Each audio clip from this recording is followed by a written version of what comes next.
Chaussures, sacs, sandales, artisanat d'art, voici des produits haïtiens de grande qualité, en cuir extrêmement bien façonné.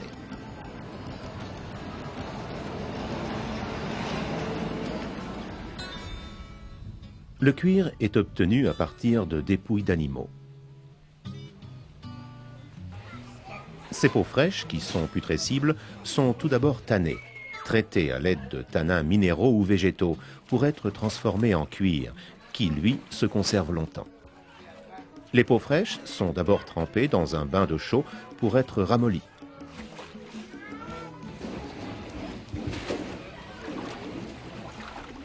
Ensuite, on les rince à l'eau claire.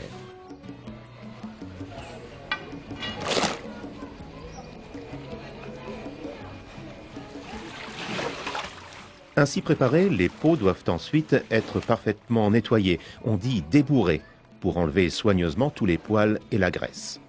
L'outil le plus pratique pour ce travail est un grand racloir au fer courbé. Monsieur José sait s'en servir avec adresse pour nettoyer la peau des deux côtés, côté poil et côté chair.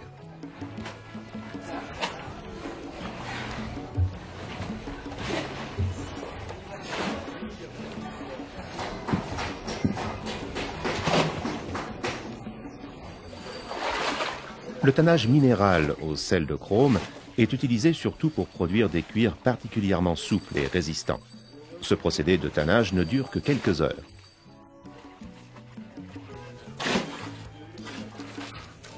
Pour le tannage végétal, en Haïti, on utilise de l'écorce de manguier. Cette écorce contient en effet une substance chimique qui agit comme un tanin. On en prépare une décoction dans laquelle les peaux sont mises à tremper pendant plusieurs jours. Un cuir tanné au chrome doit le plus souvent être teint. Par contre, celui qui a été traité au tanin végétal, un cuir particulièrement résistant et solide, est le plus souvent commercialisé dans sa couleur naturelle, marron roux. On l'utilise pour confectionner des selles, des sièges, des valises, des objets d'artisanat d'art.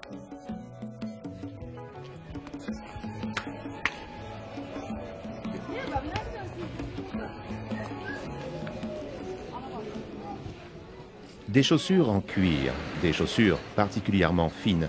Voilà ce que fabriquent dans leur atelier deux cordonniers, Pierre et Périclès. Tous les éléments de la chaussure sont faits à la main. La semelle, l'empeigne, les deux parties latérales de l'empeigne, le contrefort et la languette. Tout cela en cuir souple, teint en noir. Pierre utilise un patron et un tranchet pour découper une empeigne en forme de croissant. Il le fait d'un seul trait. Il a la concentration nécessaire, le savoir-faire aussi, pour découper ainsi les différentes parties de la chaussure les unes après les autres.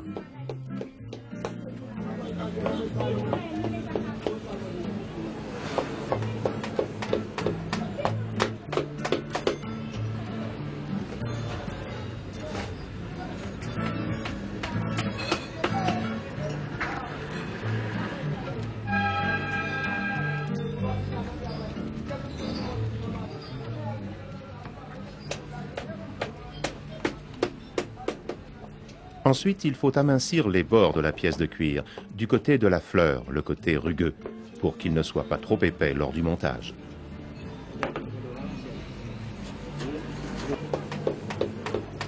Les bords sont encollés puis repliés et martelés. L'outil que Pierre utilise pour ce travail est un marteau à panne fendue, avec lequel on peut aussi bien enfoncer qu'arracher les clous. Pour réaliser les bords, Pierre travaille avec une extrême précision.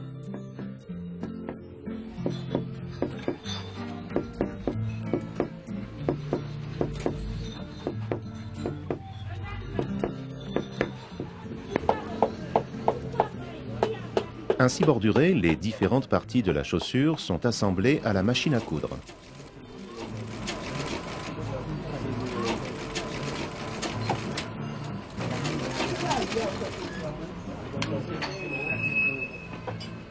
Les coutures sont ébarbées et martelées. Elles doivent être de la même épaisseur que le cuir. La couture du talon est ensuite cachée sous le contrefort. Le contrefort est d'abord collé, puis cousu. C'est une double sécurité et une garantie de solidité.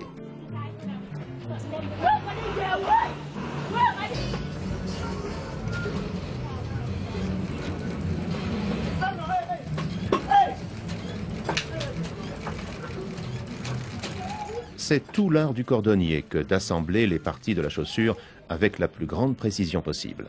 De ce travail dépend la qualité du produit fini.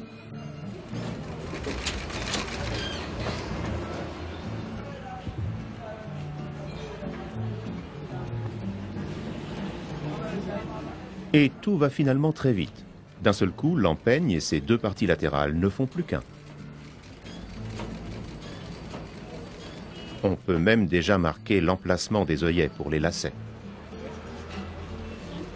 Puis les percer. Pour cela, Pierre utilise une pince revolver grâce à laquelle il peut faire des trous de différents diamètres dans le cuir.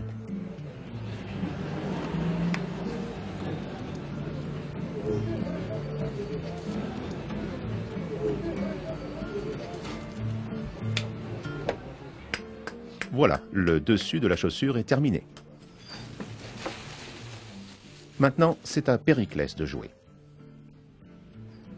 Son outil le plus important, c'est la forme en bois. Ces formes existent dans toutes les tailles. Il les utilise pour découper et fabriquer les semelles.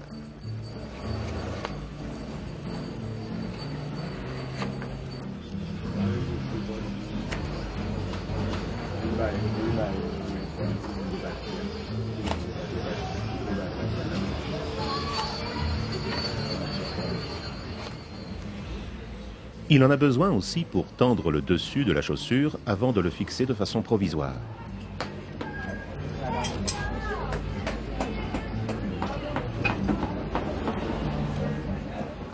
Un outil pratique, cette pince qu'il utilise à la fois pour pincer, tirer le cuir et pour enfoncer les clous.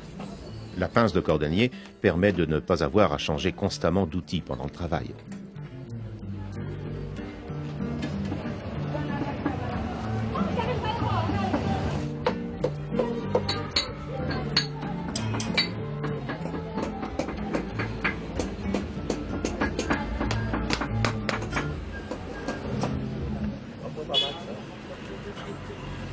Pour terminer, il faut découper et fabriquer la semelle en caoutchouc avant de la coller sous la chaussure et de bien la marteler.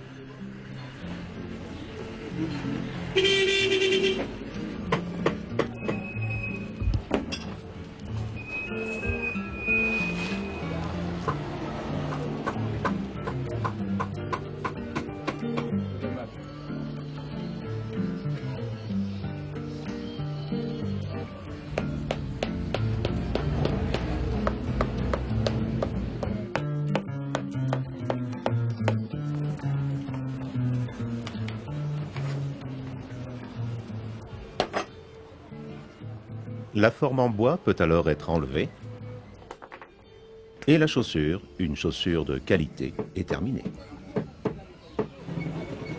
En Haïti, de nombreux cordonniers n'ont pas d'atelier.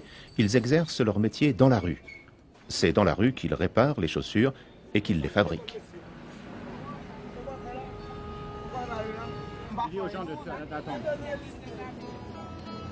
Dans sa cordonnerie mobile, Mario fabrique des sandales. Toutes les pièces de cuir dont il a besoin, il les découpe et les confectionne ici même, dans la rue.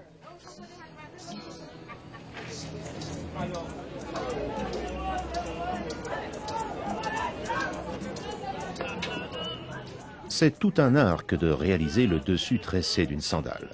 Mario le possède sur le bout des doigts.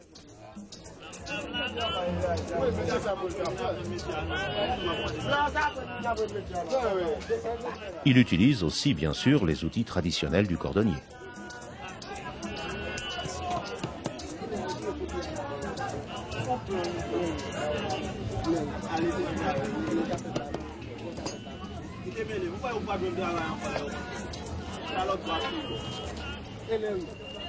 Une fois terminées les différentes parties de la sandale, il faut les coudre.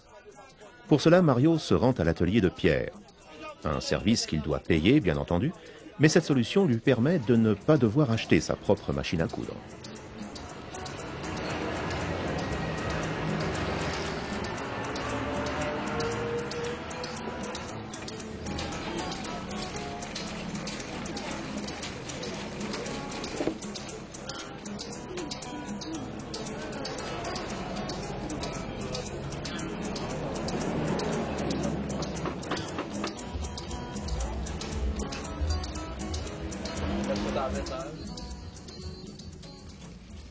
Ensuite, Mario peut terminer le montage de la sandale. D'abord en collant une double semelle en mousse.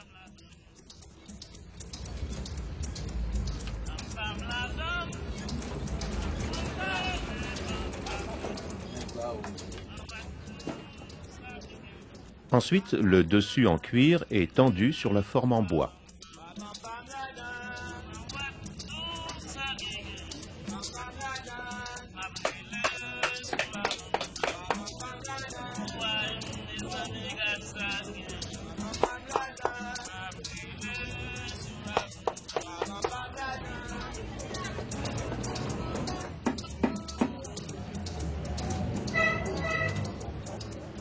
Enfin, l'encollage de la semelle en caoutchouc et la sandale est terminée.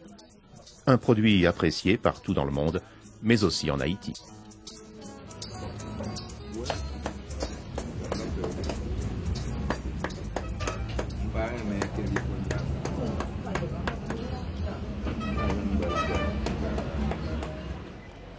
Aux portes de Port-au-Prince, à Carrefour, on découvre une toute autre manière de travailler le cuir.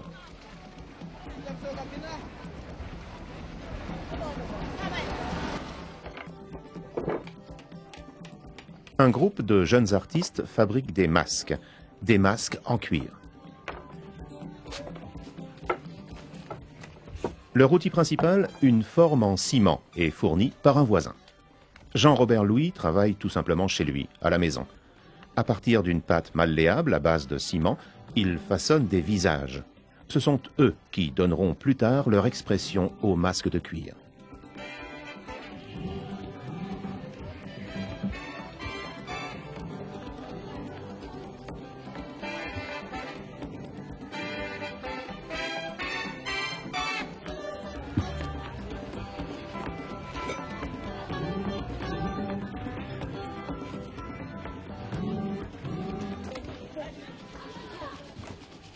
Ensuite, il les fait sécher.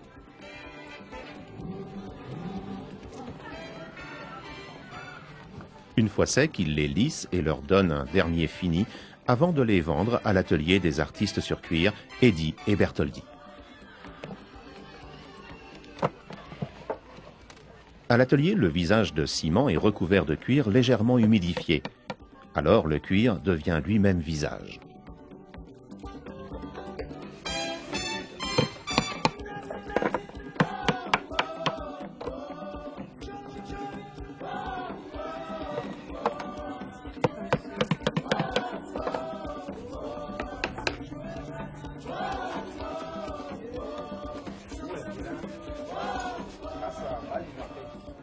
La forme en ciment a transposé ses contours sur le morceau de cuir.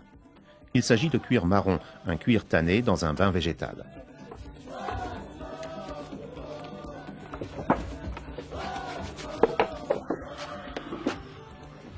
Ensuite, en utilisant les outils les plus simples, Bertoldi et ses amis soulignent les traits de ces visages en les gravant doucement dans le cuir.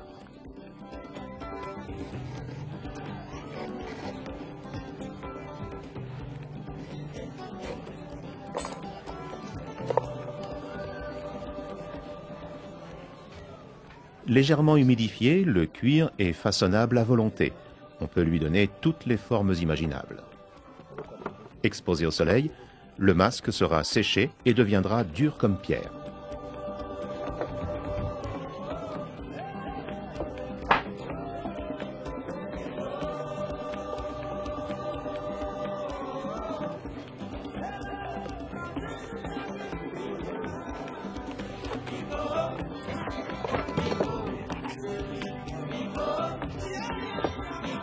Actuellement, on excelle.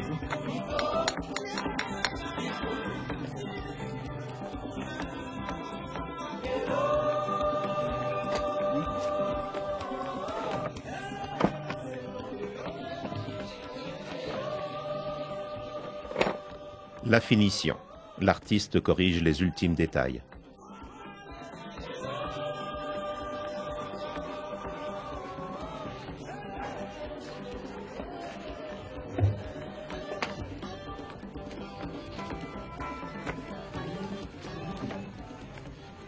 Et voilà, le cuir est devenu visage.